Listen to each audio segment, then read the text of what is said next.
आज हम भूगोल कक्षा 10 अध्याय 2 वन एवं वन जीवन संसाधन के बारे में बताएंगे। अगर हमारे चैनल पर आप नए हो तो वीडियो को सब्सक्राइब करें, लाइक करें और शेयर करें। हम अभी वैकल्पिक प्रश्नों के बारे में बताएंगे। वन एवं वन्य जीव संसाधन, इस अध्याय के सबसे पहले वैकल्पिक प्रश्न, फिर कुछ इन प्रश्नों को विस्तार पूर्वक भी बताएंगे। देखते हैं। क्वेश्चन है, निम्नलिखित में से कौन सी लुप्त जाति है? तो इसमें 4 ऑप्शन दिए हुए हैं, उसमें से हमें एक बताना है। तो इसका आंसर सही है ए, एशियाई चीता।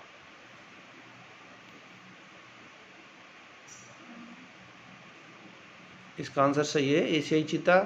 अब अगले प्रश्न की ओर चलते हैं। भारत के जिस राज्य में स्थायी वनों के अंतर्गत सबसे अधिक क्षेत्र है तो वह है मध्य प्रदेश। जो भारत है उसमें सबसे अधिक वनों का क्षेत्रफल किस राज्य में है? तो वो मध्य प्रदेश में है। अगले प्रश्न की ओर चलते हैं। चिपको आंदोलन संबंधित है। चिपको आंदोलन किससे संबंधित है? इसमें 4 ऑप्शन है, उसमें से एक ऑप्शन सही है। तो उसमें से सही है वन संरक्षण। चिपको आंदोलन वन संरक्षण से संबंधित है। सरिस्का, अगले प्रश्न की ओर चलते हैं। सरिस्का बाघ रिजर्व किस राज्य में स्थित है? तो ये सरिस्का, ये 4 ऑप्शन है, इसमें से सही है राजस्थान। सरिस्का राजस्थान में स्थित है। अब अगले प्रश्न की ओर चलते हैं। वन्य जीव अधिनियम किस वर्ष लागू किया गया? वन्य जीवों की सुरक्षा के लिए जो कानून बना वो कब लागू किया गया था? वो किया गया था सन 1972 में।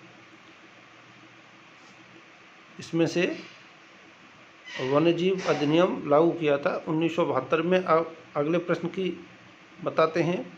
भूदान आंदोलन किसके द्वारा आरंभ किया गया? भूदान आंदोलन विनोबा भावे के द्वारा। इसमें से 4 ऑप्शन है, उनमें से एक ही बताना है टिक लगा के। तो इसमें से सही है विनोबा भावे ने शुरू किया था। भूदान आंदोलन विनोबा भावे ने प्रारंभ किया था। अब अगले प्रश्न की ओर चलते हैं।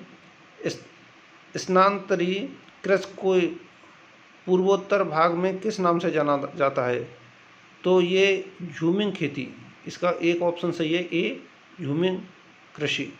ये ऐसे लोग रहते हैं जो जंगलों को काटते हैं, फिर आगे बढ़ जाते हैं, फिर दूसरी जंगलों को काटते हैं, वहाँ रहने लगते हैं, फिर ऐसे इस तरह की जो वनों के काट के खेती करते हैं वो झूमिंग खेती कहलाती है। सुंदरबन राष्ट्रीय पार्क किस राज्य में स्थित है? तो इससे 4 ऑप्शन हैं, इनमें से क्वेश्चन जो ऑप्शन है वो सी सही है, पश्चिमी बंगाल। सुंदरबन पश्चिम बंगाल में स्थित है। अब इन प्रश्नों को हम थोड़े से विस्तृत रूप में बताएंगे। अन्य प्रश्नों के बारे में बताएंगे जो ये हमने पहले बहुविकल्पीय बताए हैं। अब थोड़े से इन्हें विस्तार पूर्वक बताएंगे। जैसे भारत में 5 प्रमुख आरक्षित क्षेत्र, ये प्रश्न दिखाई नहीं दिया है, मैं इसका आंसर प्रश्न बोले देता हूँ। भारत में प्रमुख 5 आरक्षित क्षेत्र बताइए। तो ये भारत में जंगली जीवों के लिए 5 प्रमुख आरक्षित क्षेत्र नीलगिरी, नंदा देवी, नोकरेक, अंडमान निकोबार और कंचनजंगा हैं, जो जंगली जीवों के लिए आरक्षित क्षेत्र हैं। और अब अगले प्रश्न की ओर बताते हैं। अगला प्रश्न बताते हैं, नीलगिरी आरक्षित क्षेत्र का विस्तार किस राज्यों में है? तो नीलगिरी आरक्षित क्षेत्र का विस्तार कर्नाटक, तमिलनाडु और केरल में तक फैला हुआ है, विस्तृत है।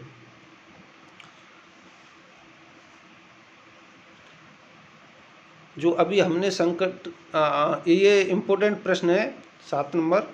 संकटग्रस्त वन्य जीव प्रजातियों के 2 नाम बताइए। ये इम्पोर्टेंट है, ये परीक्षा में बहुत पूछा जाता है। संकटग्रस्त जातियाँ काला हिरण और गेंडा। तो भारत की जो संकटग्रस्त जातियाँ हैं उसमें काला हिरण आता है और गेंडा आता है।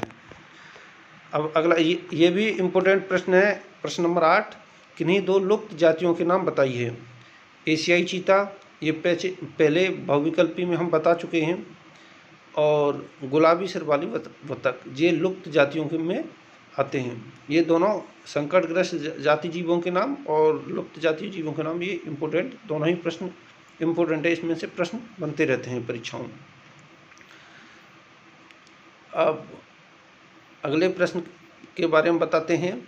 वन्य प्राणियों की संकटग्रस्त प्रजातियों को बचाने हेतु 2 उपाय बताइए या सुझाव दीजिए। तो ये 2 उपाय हैं, इसका आंसर है शिकार पर प्रतिबंध लगाना। सरकार शिकार पर प्रतिबंध लगा देना चाहिए। और अगला पॉइंट है अधिक राष्ट्रीय उद्यान और वन्य जीव अभ्यारण्य स्थापित किए जाने चाहिए, तभी ये संकटग्रस्त जातियाँ हैं, तब इन्हें बचाया जा सकता है। ये भी इम्पोर्टेंट है, सही है। और अगला प्रश्न है भूदान ग्राम दान आंदोलन किसने शुरू किया था। तो पीछे हम बहुविकल्पी में बता चुके हैं कि भूदान आंदोलन विनोबा भावे ने शुरू किया था, लेकिन इसमें भी ये भी इम्पोर्टेंट प्रश्न है, काफ़ी बार परीक्षा में पूछा जाता है। भूदान ग्राम आंदोलन। सुरक्षित वन क्या हैं। तो अब सुरक्षित वन क्या हैं, आरक्षित वन क्या हैं, इस वर्ग के अंतर्गत कुल वन क्षेत्र का कितने % भाग सम्मिलित है। सुरक्षित वन वे वन हैं जो इमारती लकड़ी वन उत्पादों को प्राप्त करने के लिए स्थायी रूप से सुरक्षित कर लिए जाते हैं। इनमें पशु चराने और खेती करने की अनुमति नहीं दी जाती है। देश में कुल 54% भूभाग ऐसे वनों के लिए सुरक्षित है। वन सुरक्षित की श्रेणी में आते हैं। अब हम एक प्रश्न और आगे बताएंगे। इस जैव विविधता का क्या अर्थ है, वह मानव जीवन के लिए इसका महत्व बताइए। ये इम्पोर्टेंट प्रश्न है।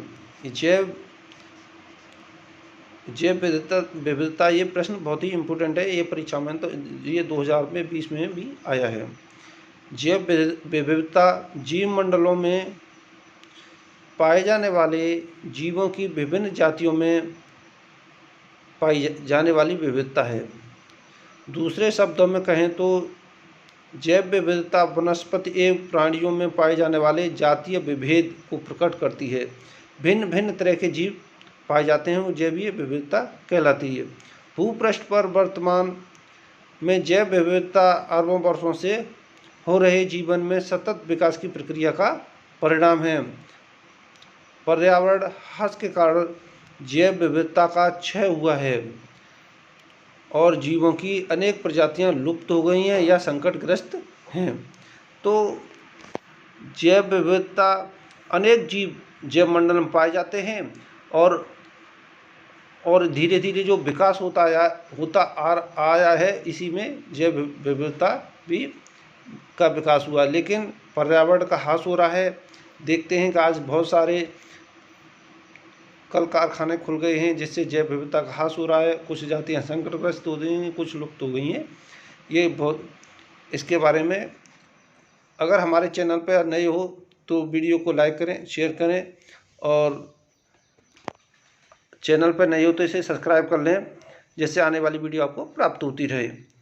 धन्यवाद।